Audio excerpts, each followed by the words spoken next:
हो माताजी, हरे कृष्ण. चालेल चालेल. हरे कृष्ण माताजी. हरे कृष्णा. हरे कृष्ण. आणि आपला छान आपण इंटरॅक्टिव्ह सेशन घेऊया. जर वेळ कमी पडला मला तर पूजा माताजी उद्या तुमचे सगळे प्रश्न उत्तर घेतील, काही प्रश्न असतील तर आता आपण वेळ न घालवता चालू करूया.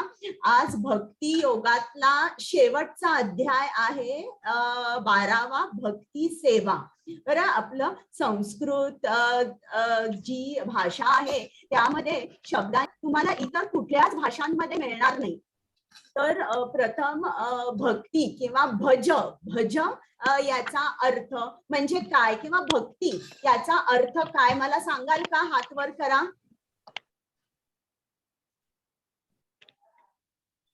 उमेश प्रभूजी बोला. माताजी, भज म्हणजे भजने, म्हणजे देवाची पूजा करणे किंवा सेवा करणे देवाची. बरोबर.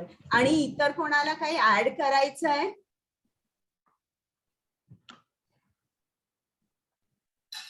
आणि बोला तुम्ही, तुमचं काय प्रत्येक हरे कृष्ण माताजी. बरोबर असेल. पार्टिसिपेशन खूप महत्वाचं आहे. हरे कृष्ण माताजी.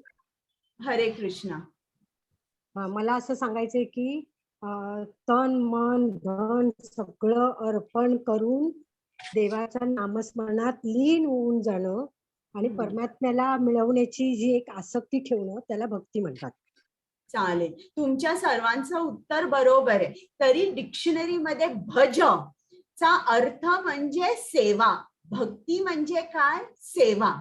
आपण सेवा कोणाची करायची? कृष्णाची करायची किंवा गुरूंची करायची. आता श्रील प्रभुपादांनी आपल्याला हे सगळं लिहून ठेवलेलं आहे की सेवा कशी करायची. आता श्रील प्रभुपाद जरी इकडे सदेह नाहीये तरी त्यांच्या वाणीमध्ये ते स्थित आहेत आणि त्यांनी सांगितल्याप्रमाणे जेव्हा आपण त्यांच्या आज्ञेचं पालन करतो तेव्हा जणू काय आपण त्यांचीच सेवा करतो. तर भक्ती म्हणजे सेवा, आणि सेवा म्हणजे कुठली तरी ऍक्टिव्हिटी. तर आता आपण जाणून घेऊया की कृष्ण अर्जुनाला काय सांगतोय, भक्ती तू कशी कर. आणि इकडे तुम्हाला लक्षात येईल कृष्ण सांगतोय आपल्याला मल्टिपल चॉईसेस देतोय.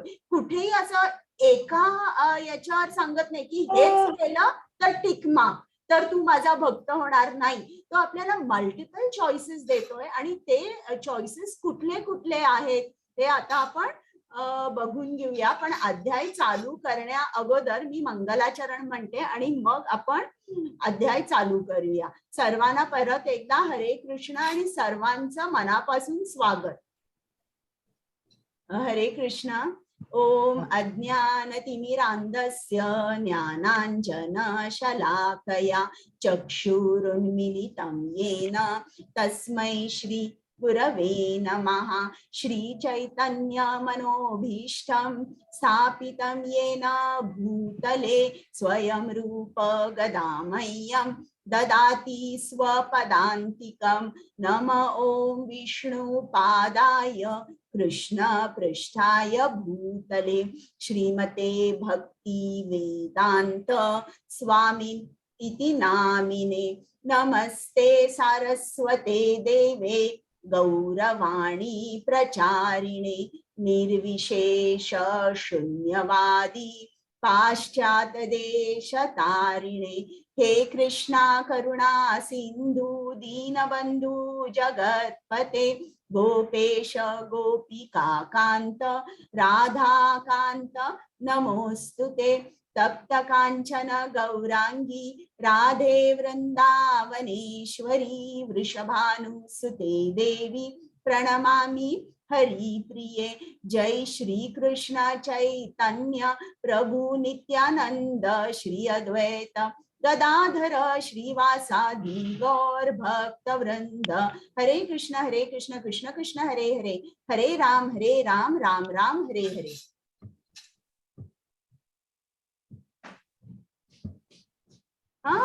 प्रथम ज्यांच्या आनंदासाठी मी तुम्हाला भगवद्गीता समजावून सांगते आणि ज्यांच्या आनंदासाठी तुम्ही भगवद्गीता ऐकताय.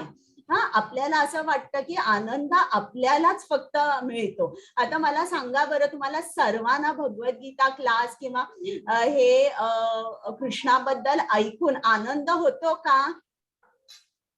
नक्कीच. नक्की ना, पण तो फक्त आनंद तुम्हाला होत नाही हा, तुमच्यापेक्षा कैक पटीने जास्त कृष्णाला आनंद होतो, राधेला आनंद होतो बरं का. तर ज्यांच्या आनंदासाठी मी तुम्हाला भगवद्गीता सांगते आणि ज्यांच्या आनंदासाठी तुम्ही ऐकताय त्या श्री श्री राधा गोविंदांना इकडनंच आपण सर्वजण साष्टांग नमस्कार करूया. त्याचप्रमाणे कृपामूर्ती श्रील प्रभुपाद ज्यांनी आपल्यासाठी गीता लिहिली, ज्यांच्याशिवाय हा उपक्रम घडूच शकला नसता, त्यांचे आशीर्वाद घेऊन त्यांना साष्टांग नमस्कार करून आता मी या अध्यायाला सुरुवात करते. त्याचप्रमाणे आता तुम्ही इकडे बघताय की मी बोलते, पण माझ्या पाठीमागे मोठी टीम आहे जे पूर्ण ऍडमिनिस्ट्रेशन करतात. को-होस्ट आहे इकडे कार्तिकी माताजी आहेत, किंवा आमचं एरवी सुद्धा काही जण रेकॉर्डिंग करतायत, काही जण भक्तांना श्लोका पण शिकवतायत की ज्यांना इच्छा आहे की काहीतरी मी व्हॉलेंटिअरिंग करीन अशांना सुद्धा तयार करताय. म्हणून हा मराठी वर्ग आता उमलतोय. म्हणजे आता जे अगदी छोटस झाड होतंय ना, आम्हाला मोठं वृक्ष करायचंय आणि तुमच्या सर्वांचा आम्हाला सपोर्ट सुद्धा हवाय. तर आपण पहिल्यांदा श्रील प्रभुपादांचे आशीर्वाद घेऊया, मगच आपल्याला शक्य आहे. तर श्रील प्रभुपादांना साष्टांग नमस्कार करून मी हा अध्याय चालू करते. आता तुम्ही ओळखला का हा हे जो कृष्ण आहे हा कुठला आहे, कोण सांगू शकेल मला? श्रीनाथजी. हा, श्रीनाथजी. करेक्ट, श्रीनाथजी, बरोबर. तर आपण त्यांना नमस्कार करूया आणि चालू करूया.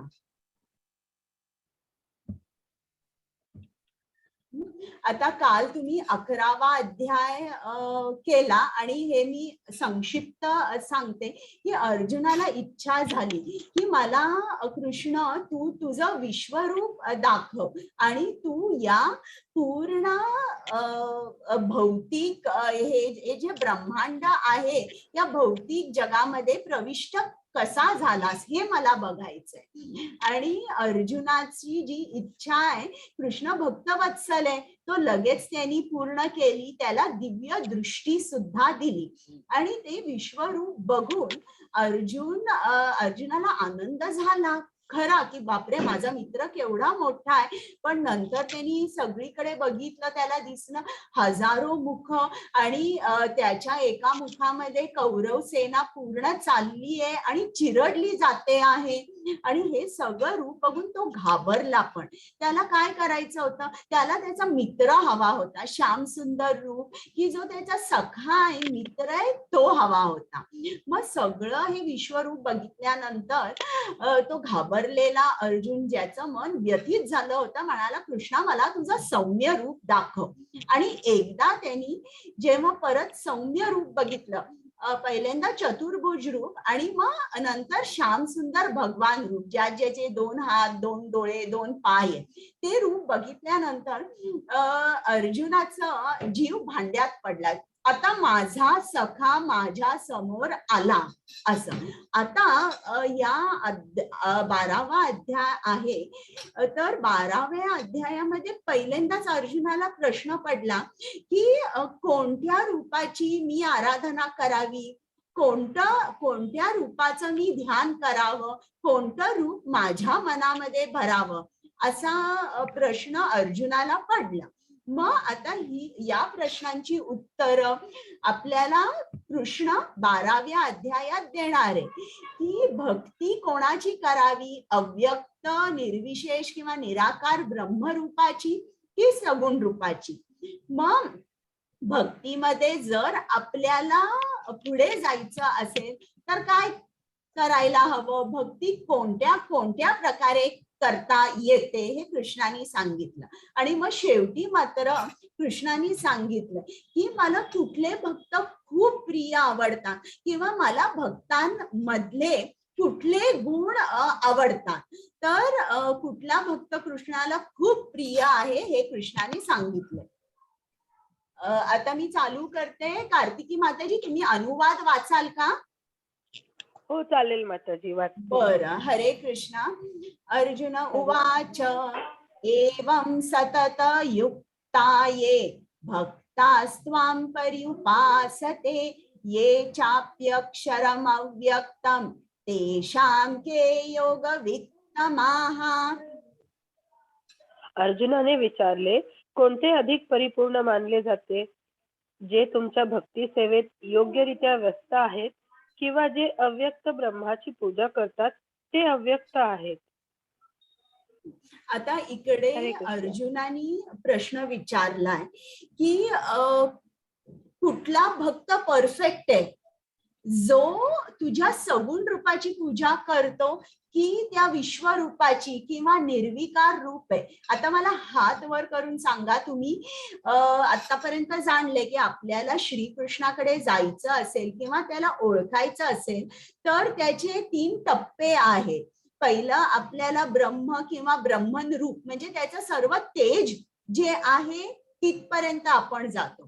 त्याच्याही पुढे जेव्हा योगी जातो तो त्याला कृष्णाचं चतुर्भुज रूप किंवा परमात्मा रूप त्याच्या हृदयामध्ये स्थित जे आहे ते दिसतं, त्याचं दर्शन होतं. आणि शेवटचा टप्पा आहे आपल्याला कृष्णाचं श्याम सुंदर रूप किंवा जे आपण बघतो की त्यांनी मुकुट घातलेला आहे, त्याच्यावर मोरपीस आहे, हातात बासरी आहे, जे श्याम सुंदर रूप किंवा भगवान रूप आहे त्याचं आपल्याला दर्शन होतं. तर ही जी 3 रूप आहेत, तर हे जे विश्वरूप आहे हे कुठल्या रूपाच्या जवळ आहे? ब्रह्मरूपाच्या जवळ आहे, परमात्मा रूपाच्या जवळ आहे की भगवान? मला हात वर करा. अंजली माताजी बोला.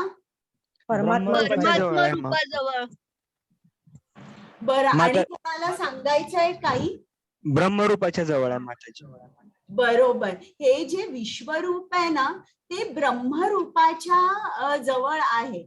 आता मला तुम्ही कारण सांगू शकता का की का तुम्हाला असं वाटतंय प्रभूजी?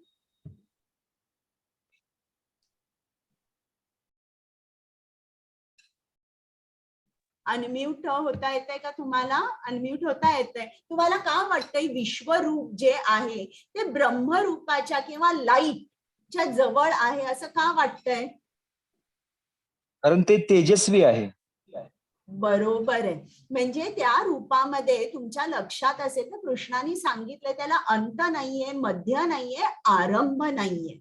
तर हे जे रूप असं निर्विकार रूप आहे त्या रूपाकडे जाणं आपल्यासारख्या बद्ध जीवांना आपल्याला एक रूप असतं. तर असे जे जीव आहेत जे बद्ध आहे, ज्यांना एक शरीर आहे, त्यांना त्या रूपाची पूजा करणं, त्या रूपापर्यंत पोचणं खूप अवघड आहे. आता कृष्णाने 11व्या अध्यायातच सांगितलंय की माझा भ्रम जो आहे हा भ्रम पूर्ण गेलेला आहे. आणि आता भ्रम गेलेला आहे तरी पण तो हा प्रश्न का विचारतोय? तर की कुठला योगी परफेक्ट किंवा कुठला भक्त परफेक्ट आहे जो माझ्या सगुण रूपाची पूजा करतो की निराकार रूपाची पूजा करतो? तर अर्जुन हा कृष्णाचा भक्त आहे, मित्र आहे आणि तो त्याच्या सगुण रूपाकडे त्याची एक अटॅचमेंट आहे. त्याला कृष्णाचं सगुण रूप खूप आवडतं आणि त्या रूपाकडे त्याला एक नातेसंबंध जोडता येतो, त्या रूपाशी तो रिलेट करू शकतो. आणि हे जे ब्रह्मरूप आहे किंवा निर्विकार ते विश्वरूप आहे ज्याला आरंभ नाही, अंत नाही, त्याच्याकडे आपल्याला सुद्धा रिलेशनशिप एस्टॅब्लिश करता येते का? आता तुम्ही मला सांगा. मी तुम्हाला सांगितलं देव म्हणजे एक शक्ती आहे, कृष्ण म्हणजे नाद आहे, कृष्ण म्हणजे एनर्जी आहे, कृष्ण म्हणजे तेज आहे. तर त्या तेजाबरोबर, एनर्जी बरोबर तुम्ही कुठलंही रिलेशनशिप एस्टॅब्लिश करू शकता का? सांगा मला. नाही माताजी, त्याला दिव्य नाही दृष्टी करू लागते. शकत. आता आपण बघूया, हा अर्जुनाचा प्रश्न आहे आणि आपल्याला कृष्ण काय सांगतोय अर्जुनाच्या तर्फे? आता हे सगळं ब्रह्मरूप दाखवलेलं आहे. तर निश्चितच आपण कृष्णाच्या सगुण रूपाबरोबर एक नातं एस्टॅब्लिश करू शकतो. श्री भगवान उवाच मय्यावेश मनो ये मां नित्ययुक्ता उपासते श्रद्धया परयोपेतास्ते मे युक्ततमा मतः. धन्य भगवान म्हणाले, ज्याचे मन माझ्या वैयक्तिक रूपावर स्थिर आहे, नेहमी महान आणि दिव्य श्रद्धेने माझी उपासना करण्यात मग्न आहे, तो मी सर्वात परिपूर्ण मानतो. हरे कृष्ण. कृष्णाने डिक्लेअर केलंय की जे माझ्या सगुण रूपाची पूजा करतात असा भक्त सर्वश्रेष्ठ आहे, तो परफेक्ट आहे. आता इकडे आपण एक शब्द खूप कॅज्युअली वापरतो, तो म्हणजे कृष्णाची मूर्ती. मी इकडची कृष्णाची मूर्ती खूप सुंदर आहे वापरताना तुम्ही शब्द हा मूर्ती हो. म्हणून, हो पण होय. हा शब्द इकडे इस्कॉन मध्ये वापरत नाही. अर्च विग्रह म्हणतात. मूर्तीला अर्च विग्रह का म्हणतात? आता इकडे जो कृष्ण आहे तर त्याची स्थापना कशी होते की परंपरेतले जे बोनाफाईड स्पिरिच्युअल मास्टर्स असतात किंवा आध्यात्मिक गुरु असतात ते याची परंपरेत स्थापना करतात आणि जे आध्यात्मिक गुरु असतात ते सगळे नियम पाळतात आणि त्यांना त्यांच्या गुरुनी जशी ती परंपरा चालत आली तशी त्याची प्राण प्रतिष्ठा करतात.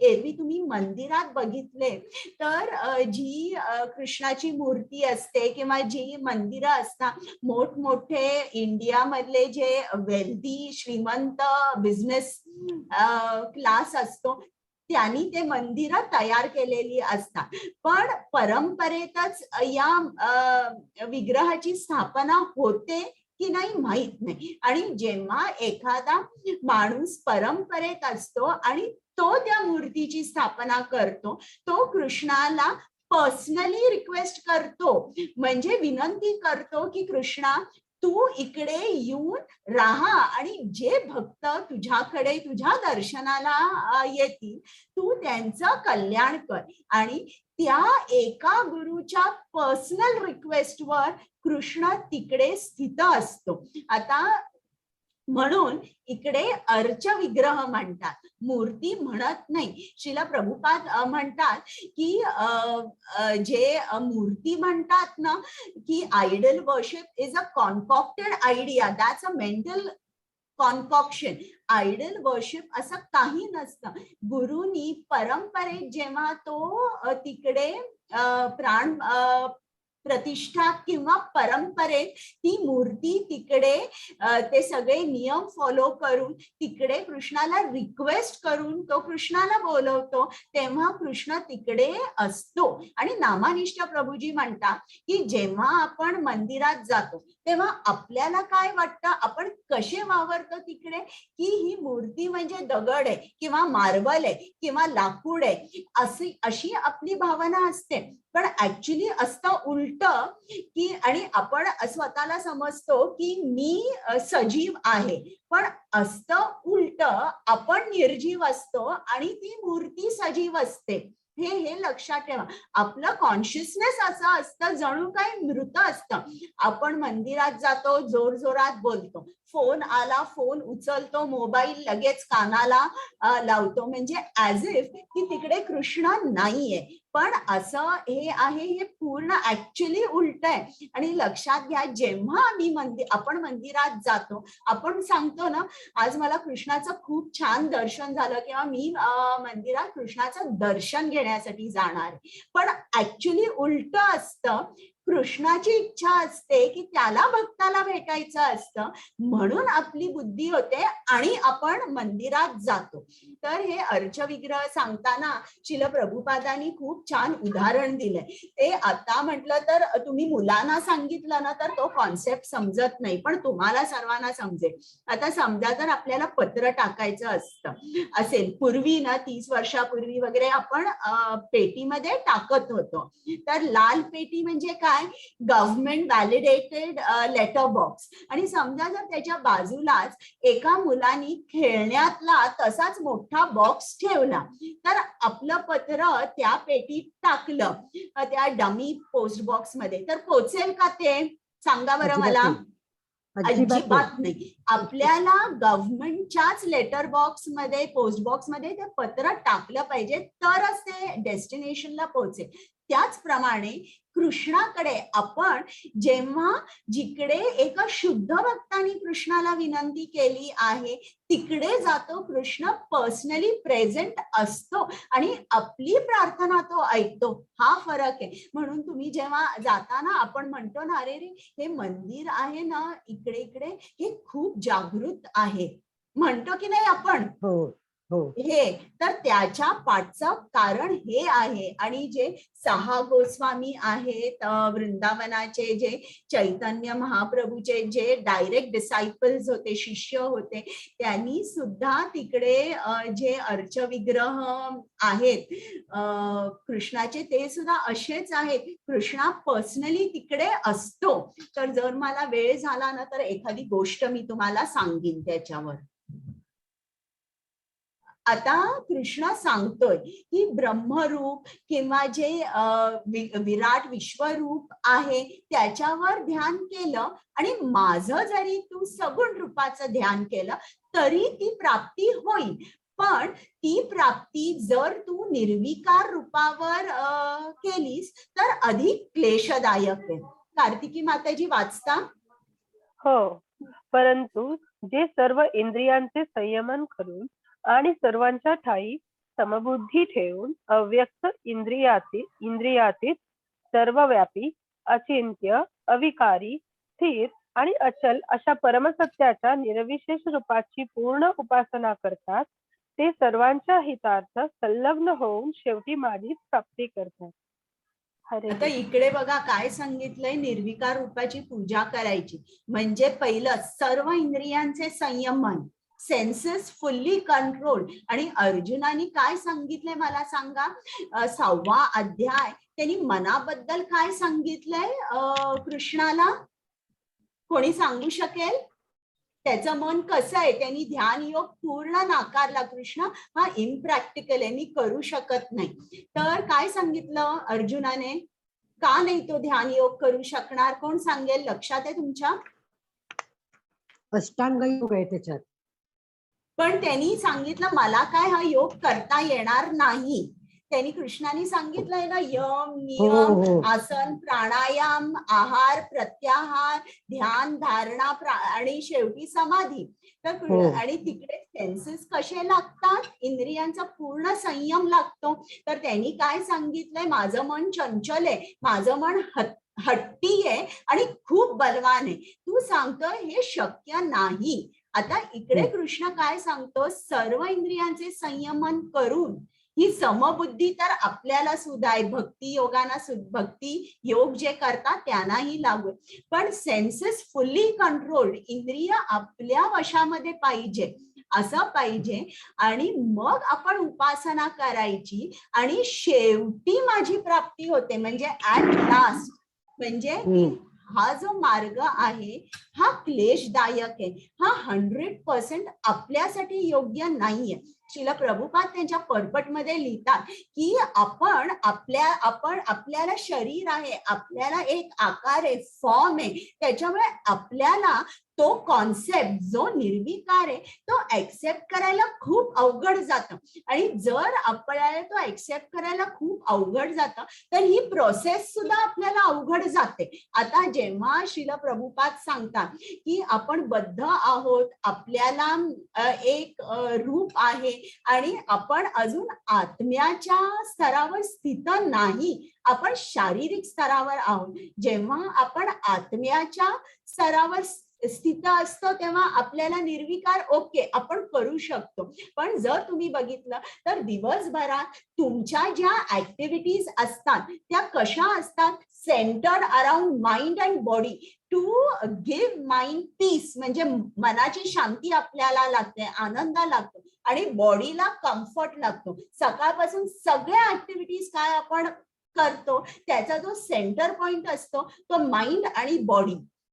मी जरा इंग्लिश शब्द वापरते, चालेल ना तुम्हाला सर्वांना? हो चालेल माताजी. चालेल ना? हरे कृष्ण. मी श्लोक वाचते. क्लेशोऽधिक तरस्तेषाम् अव्यक्तासक्तचेतसाम् अव्यक्ता हि गतिर्दुःखम् देहवद्भिरवाप्यते. ज्यांचे मन परमसत्याच्या अव्यक्त निर्विशेष रूपामध्ये आसक्त झालेले आहे त्यांना प्रगती करणे अतिशय क्लेशदायक आहे.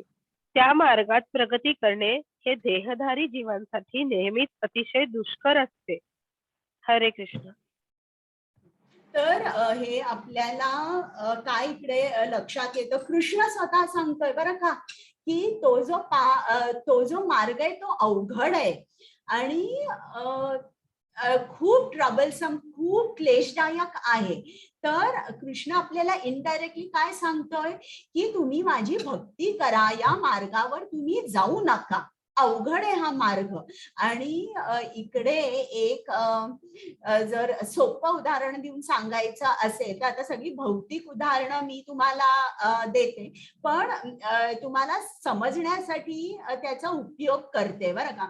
तर आता याला मांजर मरकट न्याय म्हणतात. एक माकड असेल, जर तुम्ही डिस्कव्हरी चॅनल मध्ये बघितलं असेल तर ते उडी मारतं एका झाडावरून दुसऱ्या झाडावर आणि त्याचं पिल्लू असतं त्याच्या पोटाला घट्ट पकडतं आणि जेव्हा त्या पिल्लावर सगळं असतं, पिल्लानी जर हात सोडला तर मोर दॅन 99% ते मांजराचं पिल्लू खाली दरीत पडेल आणि मरेल.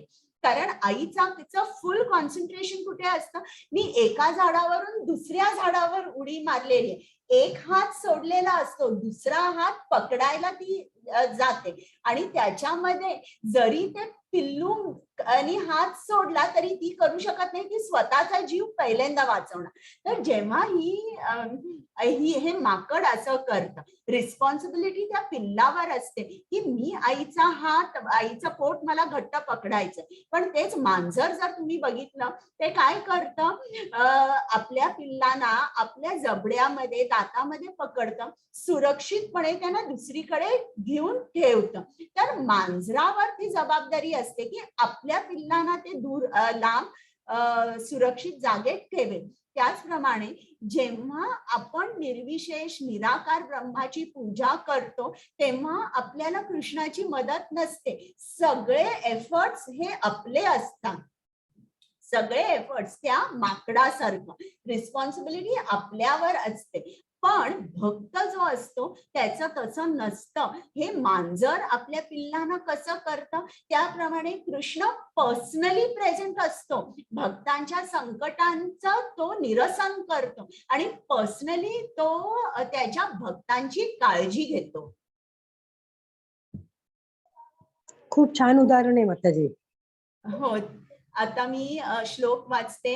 ये तू सर्वाणि कर्माणि मयि सन्न्यस्य मत्पराः अनन्येनैव योगेन मां ध्यायन्त उपासते तेषाम्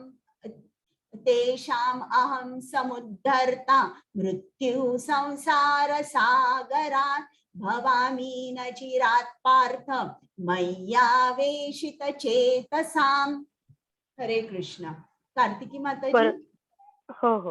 परंतु जे माझे पूजन करतात, जे आपली सर्व कर्मे मला अर्पण करतात आणि अनन्य भावाने भक्ती करीत माझी उपासना करतात, माझ्या ठाई मन स्थिर करून भक्तीमध्ये संलग्न होतात व माझे ध्यान करीत असतात, त्यांच्या हे पार्था मी जन्म मृत्यू रूपी संसार सागरातून त्वरित उद्धार करतो.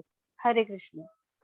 आता कृष्ण आपल्याला काय सांगतोय की जे माझी भक्ती करतात, सर्व कर्मे अर्पण करतात आणि अनन्य भावाने, हा अनन्य भाव झाला. अनन्याचा अर्थ काय, अन आणि अन्य. अन म्हणजे नो, अन्य म्हणजे अदर, म्हणजे नो अदर भक्ती. ओनली कृष्णा कृष्णा कृष्णा. तुम्ही इतर देव देवतांकडे गेला, आता आपण मराठी लोक आपण गणपतीची पूजा करतो, दुर्गा मातेची पूजा करतो, पण तुमचा कॉन्शियसनेस काय पाहिजे, तुमचा भाव काय हवा की मी गणपतीची पूजा करीन, पण गणपतीने स्वतःहून भगवद्गीता लिहिलेली आहे, तर मी गणपतीकडे जाईन आणि मी विचारीन, मी प्रार्थना करीन, मी पहिल्यांदा गणपतीला धन्यवाद देईन की बाबा तुम्ही लिहिल्यामुळे आज आम्हाला ही गीता उपलब्ध झालेली आहे आणि मला हे ज्ञान पाहिजे, पण मी समर्थ नाहीये, माझ्यामध्ये एवढे क्वालिफिकेशन्स नाहीये हे समजण्यासाठी, मला समजण्यासाठी ती बुद्धी द्या, मला समजण्यासाठी सक्षम करा, हे आपण गणपतीकडे जाऊ शकतो. तर अशी आपली जी भावना आहे ना ती आपण बदलायची, जाणं थांबायचं नाही, ती बदलायची. तर कृष्णाला काय पाहिजे, अनन्य भक्ती, दिवस रात्र आपण कृष्ण कृष्ण कृष्ण केलं पाहिजे आणि आपलं मन स्थिर पाहिजे. कृष्ण मनाला खूप इम्पॉर्टन्स देतो. भगवद्गीताच्या दुसऱ्या चॅप्टर पासून बघा, त्यांनी स्थिताधीर मुनीची लक्षणं सांगितलंय, परत त्यांनी कर्मयोग, ज्ञानयोग आणि कर्मसन्यास योग किंवा कृष्ण भावनेत जे आपण कर्म करतो त्यात सगळं तुम्ही जर बघितलं तर सांगितलंय की तुम्ही फळ मला अर्पण करा. 5व्या अध्यायात त्यांनी शांती सूत्र दिलंय 5.29 मध्ये, त्यात त्यांनी 3 शब्द वापरले की तो कोण आहे, सर्व लोक महेश्वरम आणि सर्व यज्ञांचा भोक्तारम, भोक्तारम यज्ञ तपसाम सर्व लोक महेश्वरम आणि सुहृदम सर्व भूताना. तर याच्यामध्ये भोक्तारम यज्ञ तपसांचा अर्थ काय आहे, आय एम द एन्जॉयर, म्हणजे कृष्णाला सांगावं लागतंय आपल्याला, का, कारण आपण इकडे आलोय, आपण काय म्हणतो, I am the enjoyer, I am the doer. आता जर तुम्ही कधी कुठल्या MNC कंपनीमध्ये जर गेला आणि तिकडे जर तुम्ही बघितलं ते एम्प्लॉईज जेव्हा आत जातात तेव्हा एक सिक्युरिटी चेक असतो, ते त्यांची बॅग मोबाईल सगळे एका ठिकाणी ठेवतात आणि स्वतः पण सिक्युरिटी चेकच्या थ्रू जातात आणि मग ते कंपनीमध्ये जातात. बाहेर येताना सुद्धा काय असतं, एक सिक्युरिटी चेक असतो, त्याच्यामध्ये किती लाखो रुपयाची इक्विपमेंट असते, म्हणजे छोटे छोटे चिप्स जरी सुद्धा गेले तरी खूप नुकसान होऊ शकतं. म्हणजे जे MNC चे CEOs किंवा ओनर्स असतात ते काय करतात, जाताना सुद्धा एक सिक्युरिटी चेक होतो की एम्प्लॉईज काही चोरून तर घेऊन जात नाहीयेत. मग ते असं का करतात, कारण ते सगळं जे काय आतमध्ये इक्विपमेंट असते ती त्या कंपनीची असते. त्यांनी जर चेक ठेवला नाही तर कुठेही कॅमेराज नसतील तर त्यांना काय समजतं की बाबा अर्धे काही गेलेलं आहे, तर यासाठी तो सिक्युरिटी चेक असतो. तर आता हे जे भौतिक जग आहे, हे मटेरियल वर्ल्ड आहे, हे कोणाचं आहे, हे कृष्णाचं आहे. कृष्ण इकडे या पूर्ण त्यांनी हे जग निर्माण केलेलं आहे आणि तो आपल्याला सांगतोय बरं का, मी भोक्ताराम आहे. पण आपण काय करतो, आपण सगळं मिळतं तितकं फ्री घेतो, काहीही देत नाही, काही देत नाही. आपण काम करतो, तुम्ही आता मला सांगा, काम करण्यासाठी, नोकरीला जाण्यासाठी पाय आपले चालतात, हात चालतात, ते कोणी दिले, कृष्णाने दिले.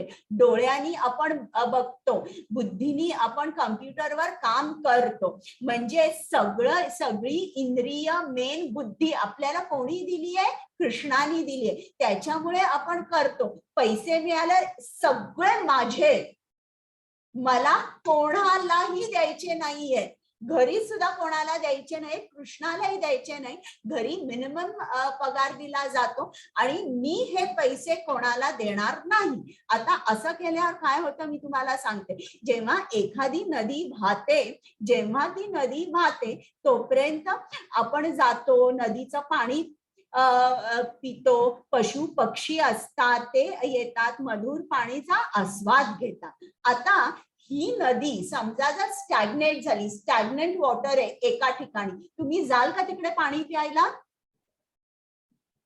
का नाही जाणार, सांगा. No no. हात वर करा बरं आणि सांगा का नाही जाणार.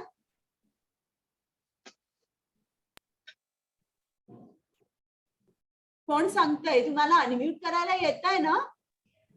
येते येते. सांगा. सगळी अंजली निगेटिव्हिटी माताजी. आपल्याकडे येणार. सगळी निगेटिव्हिटी आपल्याकडे येणार म्हणून हा, जायचं आणि नाही. ते स्टॅग्नेट झालेलं पाणी त्यात डास, माशा, सगळी घाण हो. असते. त्याचप्रमाणे आपल्याकडे सुद्धा आपण जे मिळवतोय, मग ते फक्त पैसा नाही, दुसरंही काही असेल, ज्ञान असेल, जर ते आपण दुसऱ्याला दिलं नाही, म्हणजे फ्लोईंग प्रोसेस जेव्हा नसते, तेव्हा हे स्टॅग्नेशन आपल्यामध्ये कुठलं रूप घेतं? सर्व अनर्थांचं रूप घेतं. काम, क्रोध, लोभ, मद, मत्सर, हे जे सगळी अनर्थ आहेत ते आपल्यामध्ये नुसते स्टॅग्नेंट वॉटरमध्ये असं असतं का की आता फक्त एवढेशेच डास आहेत की ते मल्टिप्लाय होतात ना. त्याचप्रमाणे आपल्यामध्ये सुद्धा हे अनर्थ मल्टिप्लाय होतात. म्हणजे जेव्हा फ्लो थांबतो तेव्हा काय होतं आपल्यामध्ये? आपण भक्तीमध्ये प्रोग्रेस करू शकत नाही. तर इकडे ते आपल्याला सांगितलंय, आपल्याला कृष्णाकडे जायचंय, म्हणून आपल्याला त्याची अनन्य भक्ती करायची आहे. आणि तो आपल्याला जन्मरूपी मृत्यू संसारातून उद्धार करतो. बघा, अनन्य भक्ती. कुठल्याही इतर देवता असं म्हणू शकत नाही मी जन्म मृत्यू रूपी संसार सागरातून उद्धार करीन. That is only Krishna. त्यावर कृष्णाची अथॉरिटी आहे, इतर कोणाचीही नाही. ते आपला जन्म जे इतर देवदेवता ते कम्फर्टेबल करू शकतील, but that is also for a limited period, जास्त नाही. आता अनन्य भक्ती ही कोणी केलीये? ही सर्व कृष्णाच्या जे वृंदावनवासी होते, बाल गोप होते, तिकडे नंद महाराज, यशोदा माता होती, गोप्या होत्या, या सर्वांनी, सर्व वृंदावन वासीनी फक्त अनन्य भक्ती केली. कृष्णाशिवाय ते कोणाकडेही गेले नाही. हे इकडे स्लाइड दिसते ना, हे सगळे जे मित्र आलेले आहेत आपल्या घरातून, ते रोज त्यांची आई त्यांना डबा द्यायची आणि ते घेऊन यायचे. पण सगळे बसल्यावर पहिल्यांदा कृष्णा तू घे, कृष्णा तू घे. आपण पण असं करू शकतो का घरी? मला सांगा बरं. जेवण केल्यावर पहिल्यांदा आपण काय म्हणायचं? कृष्णाला अर्पण करायचं आपण जेवण. ते कृष्णाचं आहे. हे जे धान्य, फळं, फुलं आपल्याला सगळं काही मिळतं. त्यासाठी मातीची सोय कृष्णाने केली आहे, उन्हाची सोय त्यांनी केलेली आहे, पावसाची सुद्धा सोय त्यांनी केली आहे. आणि आपण जर बसून खायचं, म्हणजे मी तुम्हाला सांगितलं ना, MNC मधून आपण जर काय बाहेर घेऊन आलो तर आपल्याला ते चोर म्हणतील आणि जॉब वरून सस्पेंड करतील. त्याचप्रमाणे आपण जे काय आहे आपल्याकडे ते कृष्णाला देणं खूप महत्वाचं आहे. आणि भोगतारा म्हणजे एक लक्षात ठेवा, असं नाही की मी बसलेला आहे तू सगळं मला दे. त्याचा शोषण भाव नाहीये. ज्याप्रमाणे नरसिंह देवाने हिरण्यकश्यपूला मारलं किंवा प्रभू रामचंद्राने रावणाला मारलं. आता मला सांगा, प्रभू रामचंद्राने ती लंका घेतली का की मीच राज्य करणार आहे? सांगा बरं मला. नाही, त्यांनी ते विभीषणाला दिलं. तर हे का केलं त्यांनी? शोषण भाव नाहीये. मग कृष्ण असं का म्हणतो, तुम्ही जे काय कराल ते मला अर्पण करा. म्हणजे त्यातला पाप भाव तो काढून घेतो आणि अशा तऱ्हेने भक्तीमध्ये प्रगती होऊन आपल्याला लवकर त्याची प्राप्ती होते. तो म्हणतो लवकर माझ्याकडे या. पण हे जे दिलंय ना अनन्य भक्ती, म्हणजे सततम कीर्तयन्तो माम, असं कृष्णाने 9व्या अध्यायात सांगितले. सततम कीर्तयन्तो माम, आपण म्हणतो इम्पॉसिबल कृष्णा, मी ती भक्ती करू शकणार नाही. कृष्ण म्हणतो ओके, मग मी तुम्हाला पुढे सांगतो की तुम्ही साधना भक्ती करा. मी हे वाचलं का? हे वाचलं मी की नाही? मी पटकन नाही वाचते. माताजी. नाही नाही. बरं, मय्येव मन आधस्व मयि बुद्धिं निवेशय निवसिष्यसि मय्येव अत ऊर्ध्वं न संशयः. कार्तिकी माताजी. माझ्यावर म्हणजे पुरुषोत्तम भगवंतांवर तुझे मन अस्थिर कर आणि आपली बुद्धी गुंतवून माझ्या ठायी युक्त कर. अशा रीतीने तू निसंदेह सदैव माझ्यामध्येच वास करशील. हरे म्हणजे कृष्णाने सांगितले निसंदेह तुला माझी प्राप्ती होईल. आता इकडे आपण ते सांगितलं इम्पॉसिबल. कृष्णा अशक्य गोष्ट तुम्हाला काहीतरी सांगतोयस. 24/7 विचार करायचा कृष्णाचा. मग कृष्ण म्हणतोय ठीक आहे, तू साधना भक्ती कर. साधना भक्ती म्हणजे काय? श्रील प्रभुपादांनी आपल्याला 4 भक्तीचे नियम सांगितले. तुम्हाला माहिती आहेत का भक्तीचे नियम? 4 नियम कोणते आहेत? कोण सांगणार आहे?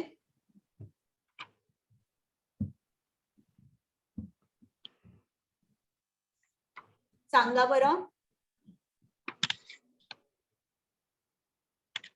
कार्तिकी माताजी. हा. नो मीट इटिंग, हा नो गॅमलिंग, हा नो इलिसिट सेक्स हा आणि नो इंटॉक्सिकेशन. नो म्हणजे इंटॉक्सिकेशन. आपण दारू 4 नियमांचं पालन करायचं. याला साधना भक्ती म्हणतात. दारू घ्यायची नाही आणि नशिले पदार्थ म्हणजे इंटॉक्सिकंट्स म्हणजे drugs, cigarette, including tea and coffee हे आपण घ्यायचं नाही. No intoxication. मग दुसरं म्हणजे नो मीट इटिंग. काही नॉनव्हेज प्राण्यांची हत्या करून थोडक्यात त्यांना खायचं नाही. No meat eating. जुगार खेळायचा नाही. आणि नो इलिसिट सेक्स म्हणजे व्यभिचार करायचा नाही. परस्त्री किंवा परपुरुष मल्टिपल रिलेशनशिप ठेवायची नाही. विवाहातच राहायचं. एक पत्नी किंवा एक पतिव्रत. तर याला कारण आहे. तुम्ही जेव्हा प्राण्यांची हत्या करता, मांस मटण खाता, तेव्हा तुमच्या हृदयातली दया त्वरित निघून जाते आणि तुम्ही दया निघून गेल्यावर तुम्ही भक्त होऊ शकत नाही. कारण कृष्णाने सांगितलंय की त्याला कुठला भक्त आवडतो, त्यात आहे तुम्हाला दयाभाव. तुम्ही सर्व जे सर्व भूत म्हणजे जे सर्व प्राणी आहेत, फक्त मानव नाही, तुम्ही त्यांचे मित्र असायला पाहिजे. हा. तर हे जे कृष्णाने सांगितलं पहिल्यावरच आपण क्रॉस करतो जेव्हा आपण नॉनव्हेज खातो तेव्हा. गॅमलिंग करायचं नाही, जुगार खेळायचा नाही. म्हणजे तुमच्या मधली जी ऑनेस्टी असते, तुम्ही बघितलंय का जे जुगार खेळतात त्यांच्यामध्ये खूप एक डिसऑनेस्टी असते. हा. तर ती जी ऑनेस्टी आहे, जी आपली वाचा जी असते, आपण सत्य बोलतो, ती सत्यता जी आहे ती आपल्याला सोडून जाते. मग इलिसिट सेक्स व्यभिचार तो जर आपण केला तर आनंद जो आहे तो आपल्या हृदयातून निघून जातो आणि तुमच्या शरीराचं शौच जे पाळायला पाहिजे ते सुद्धा निघून जातं. आणि चौथं no meat eating, no illicit sex, no intoxication. आणि चौथं कुठलं होतं कार्तिकी माताजी? कुठलं मी व्यभिचार. माताजी नशापाणी. माताजी मी बोलू का मध्ये? नो मीट इटिंग सांगितलं. हा. इंटॉक्सिकेशन दारू पिणं वगैरे. दारू पिण्याने काय होतं बघा. आता ऍज इट इज आपल्याला भ्रम आहे, मी हे शरीर आहे, मी आपण म्हणतो मी आत्मा नाही, मी हे शरीर. हे एक भ्रम झालं. इंटॉक्सिकेशन. दारू पिऊन कसे वागतात बघितलंय तुम्ही हिंदी सिनेमामध्ये. त्यांना त्यांचं नाव सांगता येत नाही, त्यांचं घर कुठे ते सांगता येत नाही. इतकंच काय असं दाखवतात इंटॉक्सिकेशनच्या खाली ते दुसऱ्या कुठल्या स्त्रीला आपलीच पत्नी समजतात. तर इंटॉक्सिकेशन मध्ये आणि एक भ्रमाचा लेयर वरून तुमच्यावर येतो आणि आपण आपल्या नॅचरल स्टेट पासून मी आत्मा आहे खूप लांब फेकले जातो. तर या कारणासाठी 4 नियम पाळायचे. 16 माळांचा जप करायचा. मग श्रील प्रभुपादांनी सांगायचा खाणं म्हणजे फक्त कृष्ण प्रसादच ग्रहण करायचा, इतर काही नाही. तर हे जे सगळे रूल्स रेग्युलेशन्स आहे ते आपण पाळायचे असं आपल्याला सांगितलंय. साधना भक्ती करून करून, ही साधना भक्ती म्हणजे मेकॅनिकल भक्ती आहे. पहिलं आपल्याला कृष्णाबद्दल प्रेम नसतं. असतं का तुम्ही मला सांगा? स्पॉन्टेनियस प्रेम, नैसर्गिक प्रेम असतं का आपल्याला स्टार्टिंगला? सांगा बरं नाही. मला. नाही. असू पण शकेल, पण ते खूप कमी लोकांना असू शकेल. असं नाही की असूच शकणार नाही, पण पर्सेंटेज खूप कमी आहे. म्हणून आपल्याला साधना भक्ती करावी लागते. जेव्हा मेकॅनिकली आपण साधना भक्ती करतो तेव्हा काय होतं, अनेक वर्षांनी कृष्णाचा प्रेम आपल्यामध्ये अंकुरित होतं आणि लवकर लवकर आपला प्रोग्रेस होतो आणि पुढची पायरी जी अनन्य भक्ती आहे त्याच्यावर आपण जातो. आपण परत कृष्णाला सांगतो, कृष्णा दिस इज इम्पॉसिबल, मी हे करू शकत नाही. आता मी फक्त श्लोक वाचते आणि मग पुढच्या याच्यावर जाते, म्हणजे आपला जरा एक 12-10 संपेल.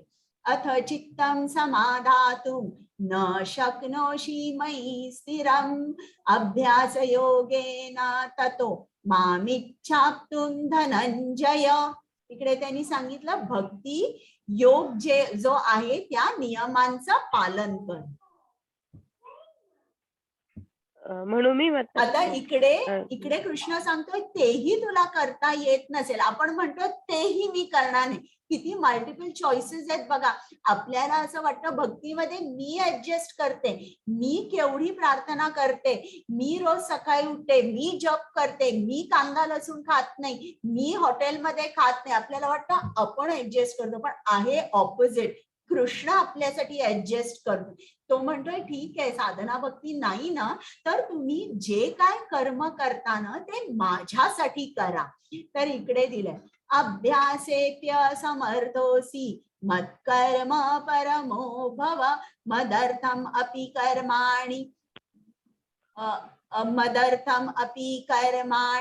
कुर्वं सिद्धिम अवाप्स्यसि.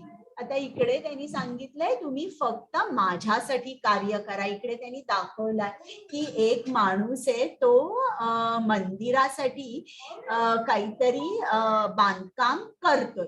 आता हे काम कृष्णासाठी, तो त्याचे पैसे घेणार नाही, तो जे काय करतोय ते कृष्णासाठी करतोय. म्हणजे आपण म्हणतो कृष्णा तेही शक्य नाहीये मला, इम्पॉसिबल. आता बघा कृष्ण काय सांगतोय की आता तुला हे करणं शक्य नाही. बरं, मग हे 9व्या अध्यायातलं आहे की कर्म कसं केलं पाहिजे.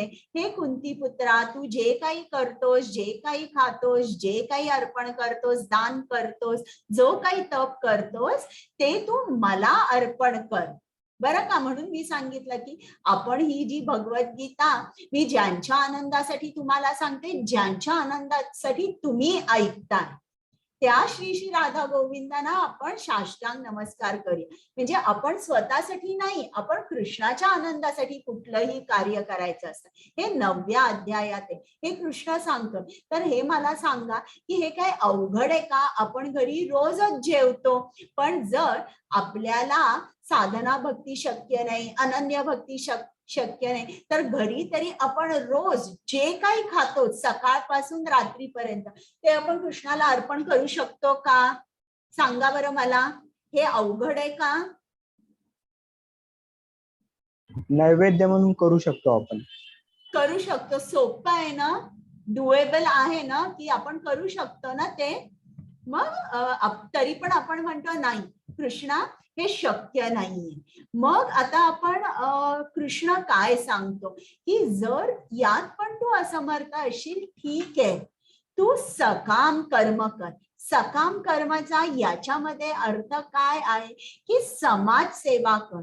तू जे काही कर्म करणार असशील, माझ्यासाठी केली नाहीस तरी चालेल, मला फळ दिलं नाहीस तरीही चालेल, पण तू इतरांना ते सगळं फळ दे. उदाहरणार्थ आपल्याला खूप फिलॅन्थ्रॉपिस्ट दिसतात, जे काय करतात, जे सोशल सर्व्हिस करतात, गरीब लोकांना ते अन्नदान देतात, हॉस्पिटलमध्ये जाऊन सेवा करतात, किंवा वस्त्रदान करतात, शाळा उघडतात, हॉस्पिटल्स उघडतात, अशी मोठ्या प्रमाणावर सेवा करतात आणि स्वतःसाठी काही ठेवत नाही. असे सुद्धा समाजसेवक आहेत की जे सगळं आपलं इतरांच्या चांगल्यासाठी पैसा वापरतात.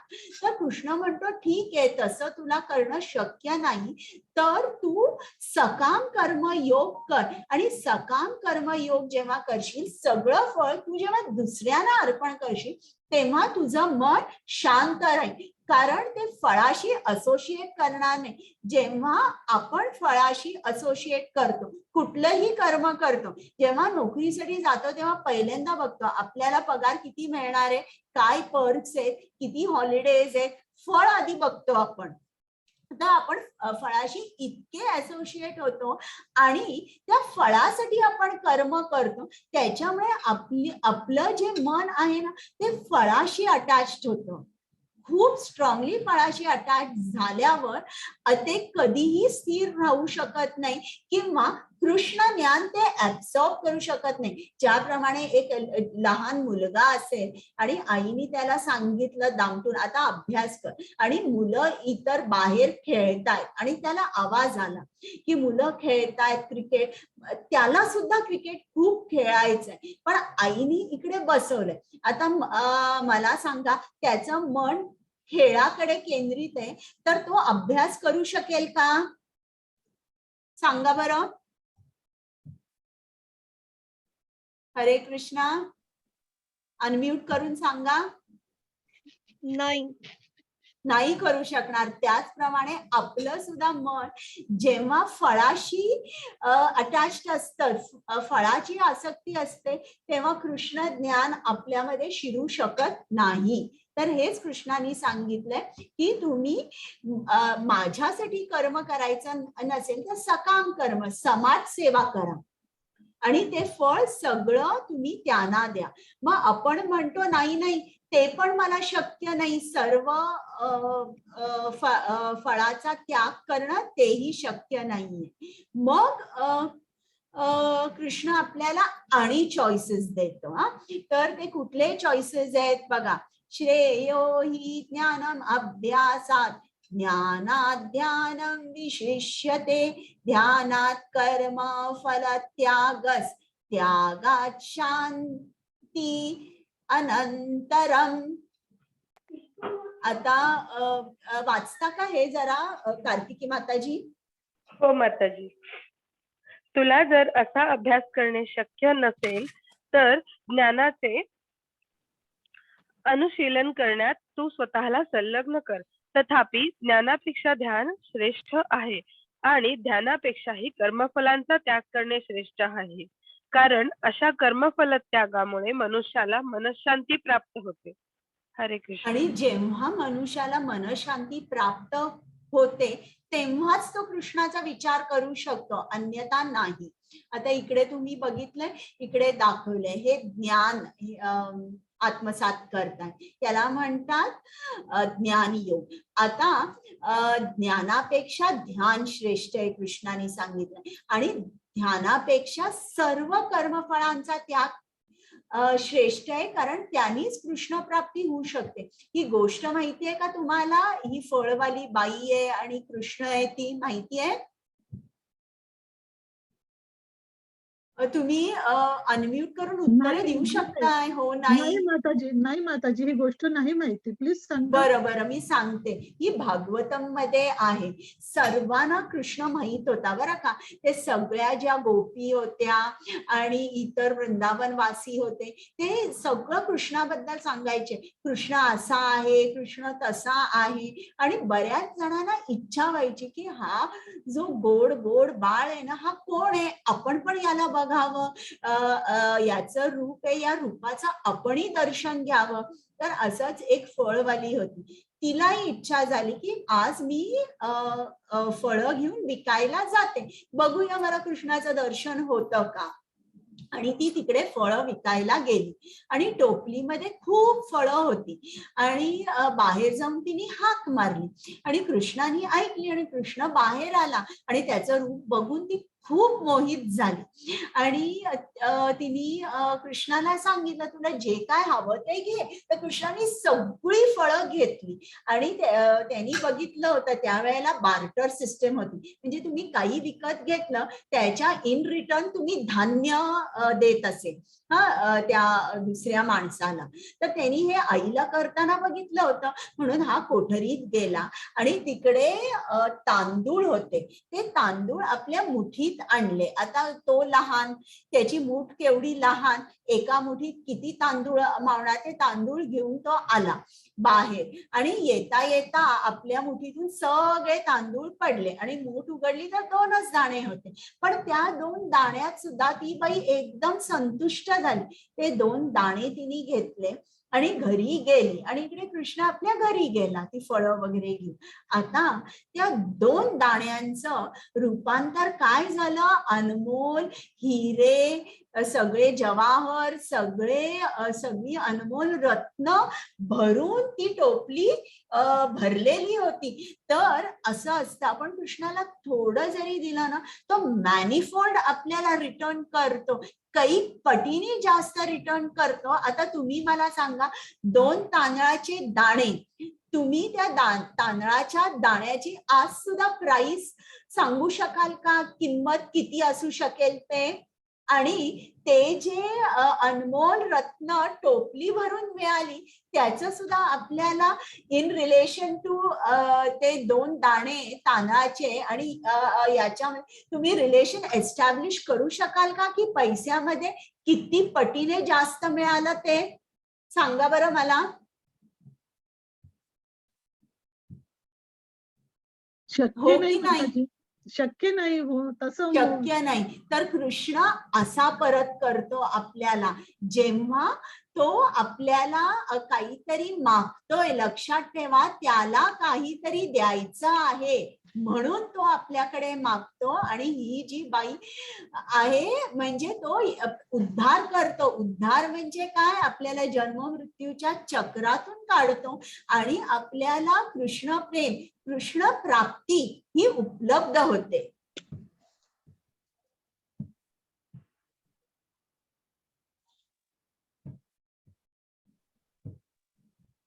हरे कृष्ण.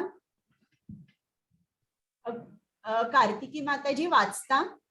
हो माताजी. जो जीवांचा द्वेष करीत नाही आणि सर्व जीवांचा सुहृदय मित्र आहे, जो मिथ अहंकारापासून मुक्त आहे आणि स्वतःला स्वामी समजत नाही, जो सुखदुःखांमध्ये समभाव राखतो, जो क्षमाशील, सदैव तृप्त, आत्मसंयमी आहे आणि आपले मन व बुद्धी माझ्यावर स्थिर करून जो दृढ निश्चयाने भक्तीमध्ये संलग्न झालेला आहे, तो मला अत्यंत प्रिय आहे. हरे कृष्ण. आता इकडे कृष्ण सांगतोय की त्याला कुठला भक्त आवडतो, तर पहिल्यांदाच जो जीवांचा द्वेष करत नाही, जो जीवांचा सुहृद आहे. आता तुम्ही मला सांगा की असं आपल्याला करता येईल का, आपण जॉब खूप करायचा पण एकीकडे सगळ्यांकडे अगदी द्वेषाने वागायचं, आपली प्रगती होणारच नाही. किती जण विचारतात मी इतका जॉब करते पण माझी प्रगती होत नाही. पण मग हे आपल्याला सगळं कृष्ण जे सांगतोय ते ऐकावं लागतं. म्हणून आपल्याला नॉनव्हेज खाता येत नाही, पण कृष्णाला आवडत नाही. तो म्हणतो कुठल्याही जीवाचा द्वेष करायचा आपला अधिकार नाहीये. आपण त्यांचे मित्र होऊ शकतो, आपण त्यांना मारू शकत नाही. समबुद्धी आपल्याला ठेवायला पाहिजे, क्षमाशीलता पाहिजे. हे सर्व गुण त्याला अत्यंत प्रिय आहेत. आणि मग तो अशा भक्तांकडे कसा वागतो बघा. हा सुदामाची गोष्ट माहिती आहे ना तुम्हाला, सांगा बरं मला. जेव्हा सुदामा कृष्णाकडे त्याला जायचं नव्हतं, बायकोची इच्छा होती. अहो कृष्ण तुमचा मित्र आहे, आपण किती गरीब आहोत, अन्नान्न दशा आपली झालेली आहे, तुम्ही कृष्णाकडे जा आणि त्याच्याकडे थोड्या पैशाची मागणी करा तुम्ही. म्हणून सुदामाला जायचं नसतं, तो जातो तिकडे, काहीही मागणी करत नाही. पण तिकडे गेल्यावर कृष्ण स्वतः त्याची पादपूजा करतो स्वतः. आणि नंतर परत जाताना त्याला काही देत नाही तो, पण तिकडे गेल्यावर त्यांनी बघितलेलं असतं की त्याच्या घराचं रूपांतर एका महालात झालेलं असतं. तर कृष्ण पर्सनली आपल्या भक्तांची सेवा करतो. आणि ही एक गोष्ट खूप छान आहे. हे बिल्वमंगल ठाकूर आहेत. तर हे बिल्वमंगल ठाकूर कृष्णाचे खूप मोठे भक्त होते आणि त्यांच्या गत जन्मामध्ये ते एक मोठे संन्यासी होते आणि ते भागवत सप्ताह आयोजित करायचे आणि तिकडे ते लोकांना पूर्ण म्हणजे जेवण वगैरे द्यायचे आणि मोठ्या प्रमाणात गावच्या गाव लोक यायचे आणि हे भावभक्ती स्तरावर होते. तुम्हाला ते 9 पायऱ्या माहिती आहेत का भक्तीच्या? म्हणजे आपली भक्ती सुरू होते श्रद्धा, मग श्रद्धानंतर माहिती आहेत का तुम्हाला साधू संग, भजन क्रिया? नाही माताजी, सांगितलं तर बरं होईल. बरं, मग मी हे शेवटी सांगते. आपला क्लास नवविद्या झाला भक्ती की माताजी. मला फक्त आठवण करा ते सांगायची. तर ते जे 9 पायऱ्या आहेत, तर त्या 8वी पायरी जी आहे ते भावभक्तीवर होते आणि भावभक्ती पायरीवर ते होते आणि असाच एकदा त्यांना भागवत सप्ताह आयोजित करायचा होता, पण पुरेसे पैसे नव्हते. तर ते चालत चालत विचार करत जात होते.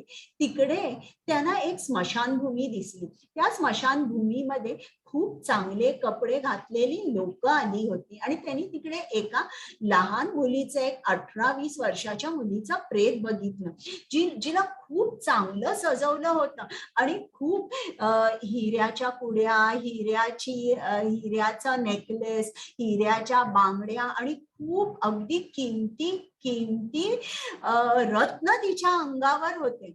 म्हणून हे जवळ गेले. कोण आहे?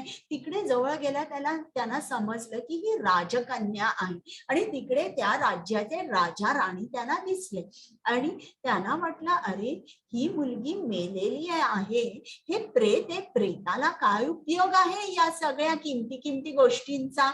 म्हणून ते तिकडे थांबले आणि मग राजांनी अग्निसंस्कार केले, पण पूर्ण प्रेत जाळून होईपर्यंत ते थांबले नाही आणि ते गेले लगेच.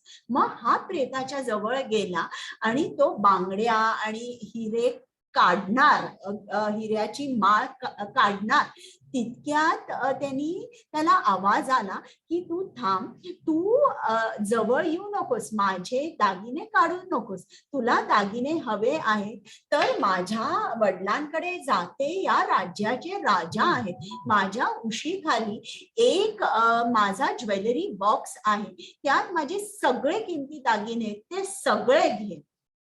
आणि मग त्याला वाटलं बरं, त्याला आश्चर्य वाटलं एकदम, कसा काय आवाज आला आणि तो गेला. घडलेली सगळी गोष्ट त्यांनी राजाला सांगितली. राजा म्हणाला, चल आपण तिच्या खोलीत जाऊया. तिच्या खोलीत गेले आणि खरोखर त्यांना तो ज्वेलरी बॉक्स सापडला. सगळे दागिने त्यांनी घेतले, ते विकले आणि सामान त्यांनी आणलं. तरी त्याला वाटलं की अजून मला थोडे पैसे पाहिजेत.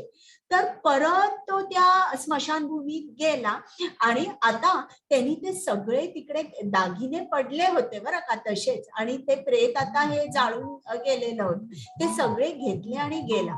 तेव्हा घेतल्याबरोबर त्याला आवाज आला, तू खूप मोठी चूक केली आहेस, मला माहितीये तू खूप मोठा कृष्ण भक्त आहे, पण तू चोरी केलेली आहेस. त्यासाठी तू कितीही मोठा कृष्ण भक्त असशील तरी मी शाप देते, पुढच्या जन्मी तुला परत यावं लागेल आणि तू अनैतिक जीवन जगशील. त्याप्रमाणे हे जे हा जो संन्यासी होता त्याचा पुढचा जन्म मोठ्या श्रीमंत घराण्यात झाला. तुम्हाला माहिती आहे ना, 6वा अध्याय यात अर्जुनाने प्रश्न विचारला होता की भक्ती किंवा अष्टांग योग अर्धवट सोडला तर पुढे काय होतं. आणि कृष्ण सांगतो की जे तुम्ही तुमचा याच्यामध्ये काही लॉस होत नाही, जिकडे संपलेलं आहे तिथपासून पुढे तुमची सुरुवात होते. आणि सुचिनाम श्रीमताम गेहे की तुम्हाला जन्म कुठे मिळतो, वैभवशाली कुटुंबात मिळतो, श्रीमंत कुटुंबात मिळतो किंवा वैष्णव कुटुंबामध्ये सुद्धा तुम्हाला जन्म मिळतो जो अतिशय दुर्लभ आहे.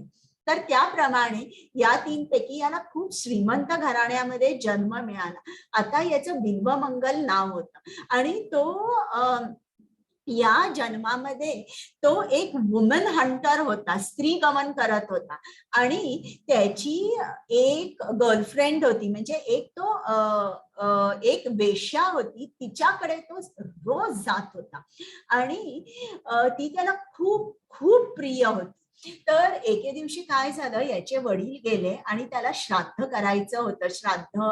श्राद्ध नाही, गेल्यानंतरचे जे विधी असतात ते. तर त्यांनी ब्राह्मणांना वगैरे सांगितलं होतं आणि ते ब्राह्मण मंत्र म्हणत होते. 2 तास झाले, 3 तास झाले, संपतच नाहीये यांचं सगळं मंत्र उच्चारण. तर हा खूप चिडला. हा सारखा घड्याळाकडे बघत होता. आता वेळ झाली, मला निघायचंय. मला ती जी वेश्या होती चिंतामणी, तिचं नाव होतं, मला चिंतामणीकडे जायचंय. हे काय इतका वेळ करताय. त्यांच्या अंगावर ओरडला, रागवला की फटाफट तुम्ही आटपा, इतकं इलॅबोरेट करू नका, आता मला निघायचंय. चिडला, ओरडला आणि त्यांनी सगळं आटपलं भरभर. आणि हा निघणार तितक्या जोराचा पाऊस, वादळ, सुसाट वारा सुटला. तरीही हा गेला. खूप उतावळा झाला होता. मी चिंतामणीला कधी भेटतोय. आणि तो ज्या गावात राहत होता आणि चिंतामणीचं गाव होतं, मध्ये नदी होती, मोठमोठ्या लाटा होत्या. तर दर खेपेला तो होडी घेऊन जात असते. होडी घेऊन जेव्हा तो जात असे तेव्हा होडीवाला होता. आता तिकडे होडीवालाही नाही, होड्याही नव्हत्या. आता जायचं कसं. तर त्यांनी त्या नदीमध्ये उडी मारली. एक प्रेत होतं, प्रेताला धरून त्यांनी ती नदी पार केली. तो चिंतामणीच्या घरी गेला तर सगळी दारं खिडक्या बंद आणि एवढा वारा सुटला होता की हाक मारून सुद्धा तिला ऐकू नाही गेलं.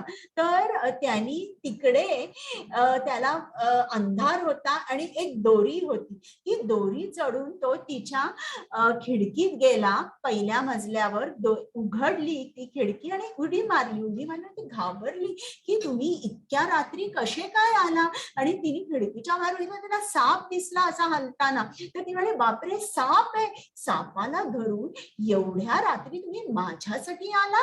आणि मग तिने विचारलं, नदी ओलांडून कशी आला. तर त्यांनी सांगितलं की प्रेताच्या आधाराने मी आलो. एवढं माझ्यासाठी तुम्ही आला. बापरे, एवढं जर तुम्ही कृष्णासाठी केलं असतं तर तुम्हाला कृष्ण प्राप्ती झाली असती. असं म्हटल्यानंतर एकदम त्यांनी अबाउट टर्न केली आणि वृंदावनात गेला. आता चिंतामणी ही वेश्या होती. एक वेश्या असं बोलली आणि त्याला रिअलायझेशन एवढं झालं. तर ती वेश्या चिंतामणी बोलत नव्हती, तिच्यामध्ये याचे गुरु स्थित झाले होते आणि ते बोलले. आणि ते बोलल्यामुळे त्याला एकदम प्रकाश झाला, साक्षात्कार झाला की मी काय करतोय. आणि ते वृंदावनात गेले. आता वृंदावनात जेव्हा ते गेले, जाता जाता ते स्त्रीगमन करायचे. ती ओरिजिनल जी डिझायर होती ती पूर्ण गेली नव्हती. जाता जाता त्यांना सुंदर स्त्री दिसली. एक ब्राह्मणाची बायको होती, सुंदर केस होते, अंबाडा घातला होता, गजरा होता, सुंदर साडी होती आणि ती चालत होती. त्यांना ती इतकी आवडली. तिचं रूप भयंकर आवडलं.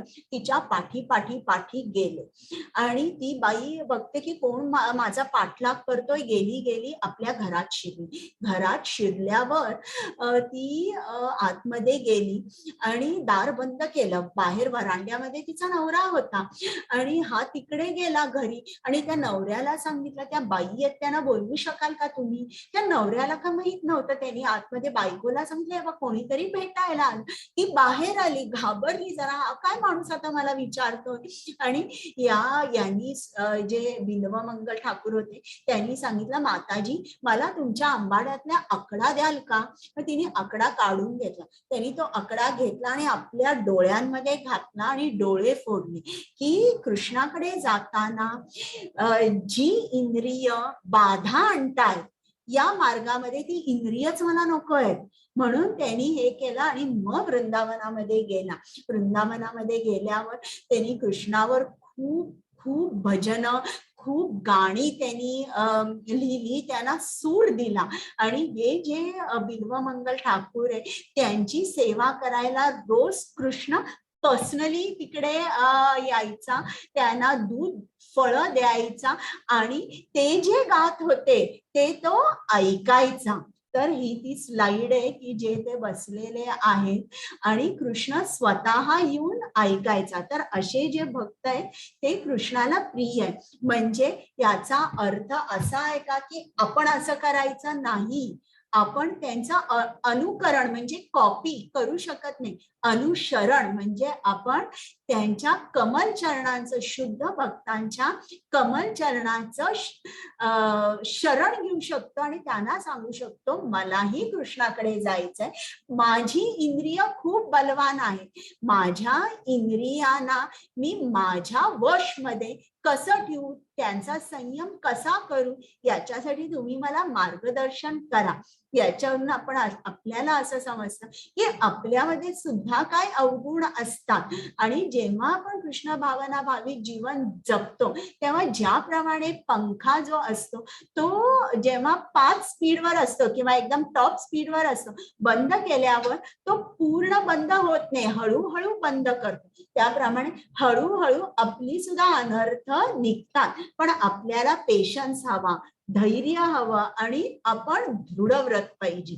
हरे कृष्णा. ज्याच्यामुळे कोणीही उद्विग्न होत नाही आणि जो इतर कोणामुळे उद्विग्न होत नाही, जो हर्ष आणि दुःख, भय आणि चिंता यामध्ये समभाव राखतो, तो मला अत्यंत प्रिय आहे.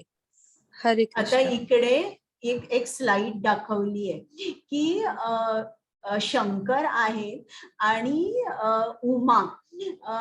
उमा माता त्यांच्या मांडीवर बसलेली आहे आणि शंकर हे परम वैष्णव आहेत आणि हे कृष्ण कथा सांगतायत, कृष्ण लीला सांगतायत आणि ब्रह्मांडाच्या काना कोपऱ्यातून कृष्णाचे मोठे मोठे भक्त, शुद्ध भक्त ती कथा ऐकायला आलेले. इकडे तुम्हाला नारद मुनी दिसतात, इकडे व्यासदेव आहेत, असे मोठे मोठे भक्त येऊन मग्न झाले. कोणाचंही लक्ष नाही की उमा ही शंकराच्या मांडीवर बसलेली, कारण ते आत्मिक स्तरावर आहे, शारीरिक स्तरावर नाही आणि टोटल ऍब्सॉर्प्शन झालेलं आहे त्यांचं कृष्ण लीलेमध्ये. आता तिकडे विमानातून चित्रकेतू नावाचा एक विद्याधर असतो, तर तो येतो आणि त्याला सुद्धा हे जे सीन आहे ना की शंकर सांगतायत कृष्ण लीला, सगळे भक्त ऐकतात, तर ते ऐकून त्याला आनंद होता आणि तो ते सीन एन्जॉय करतो. अरे वा, आणि तो स्मित करतो. आणि त्याच क्षणी उमादेवी चित्रकेतूला बघते आणि तिला काय वाटतं की मी शंकराच्या मांडीवर बसले म्हणून हा माझ्याकडे हसतो आणि ती त्याला शाप देते की तुला असुर म्हणून जन्म घ्यावा लागेल. पण तो उद्विग्न होत नाही का, कारण एका वैष्णवीने मला शाप दिलेला आहे म्हणून तो शाप तो खूप आनंदाने स्वीकारतो. तर आपल्याला असं असलं पाहिजे, मान अपमान, आपण हर्ष दुःख यात समभाव ठेवला पाहिजे. हरे कृष्ण. वाचता. हो माताजी. जो माझा भक्त साधारण दैनंदिन क्रियांवर अवलंबून नसतो, जो शुद्ध कुशल चिंतारहित दुःखमुक्त आणि कोणतेही फल प्राप्त करण्यासाठी महत् प्रयास करीत नाही, तो मला अत्यंत प्रिय आहे. हरे कृष्ण. परत आता कृष्ण काय सांगतोय, जो भक्त साधारण दैनंदिन क्रियांवर अवलंबून नसतो, म्हणजे फक्त कृष्णावर अवलंबून असतो.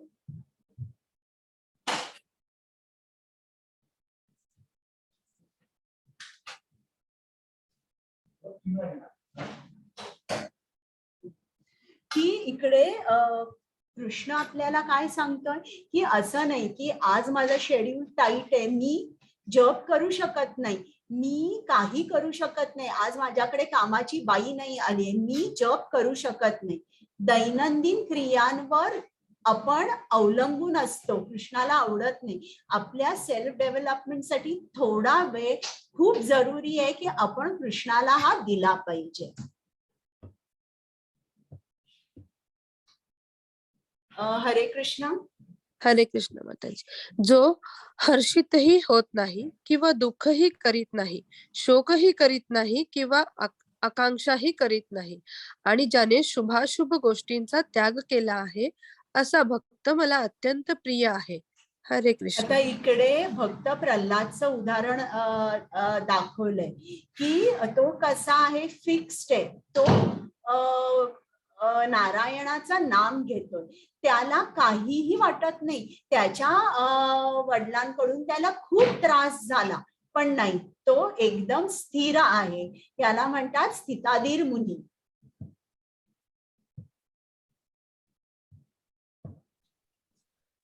हरे कृष्ण. जो मनुष्य शत्रू आणि मित्र यांच्या ठिकाणी समान असतो, जो मानापमान, शीतोष्ण, सुख दुःख, स्तुती निंदा यामध्ये समभाव राखतो, जो कुसंगापासून नेहमी मुक्त असतो, सदैव शांती आणि जे काही मिळेल त्यात संतुष्ट असतो, जो घरादाराची काळजी करीत नाही, ज्ञानामध्ये स्थित आहे आणि भक्तीमध्ये संलग्न झालेला आहे, तो मला अत्यंत प्रिय आहे. हरे कृष्ण. आता इकडे हे सांगायला त्यांनी एक उदाहरण दिलंय, अंबरीश महाराज आणि दुर्वासा मुनी. तर एकदा काय झालं, अंबरीश महाराज होते, त्यांच्या राजमहालात दुर्वासा मुनी आले आणि अंबरीश महाराजांनी खूप चांगलं स्वागत केलं त्यांचं, आणि त्यांना सांगितलं की माझ्याच महालात भोजन करा. मग ते म्हणाले ठीक आहे, मी नदीवर स्नान करतो आणि येतो. आणि हे थांबले होते, बराच वेळ झाला, हे आले नाही. आणि हा द्वादशीचा दिवस होता. एकादशी झाल्यानंतर दुसऱ्या दिवशी ठराविक काळामध्ये एकादशीचा व्रत असतो, तो मोडायचा असतो. तर त्याला पारण म्हणतात. तर तो वेळ निघून जात होता, म्हणून राजपुरोहितांनी अंबरीश महाराजांना सांगितलं की तुम्ही काहीतरी भोजन ग्रहण करा. पण अंबरीश म्हणाले नाही, हे दुर्वासा मुनी आपले अतिथी आहेत, मी हे करू शकणार नाही. मग तो म्हणाला की तुम्ही निर्जला एकादशी केली आहे, मग जल घ्या थोडस. म्हणून दुर्वासा मुनी यायच्या जस्ट अगोदर ते म्हणाले बरं ठीक आहे, मी थोडस जल घेतो. आता ते पाणी घेणार तितक्यात दुर्वासा मुनी आले आणि त्यांनी बघितलं की हा पाणी घेतोय, पण हा अतिथी अपमान करतोय. मी काही घेण्या अगोदर हा जल घेतोय, किंवा माझा मान यांनी राखला नाही, म्हणून ते खूप चिडतात.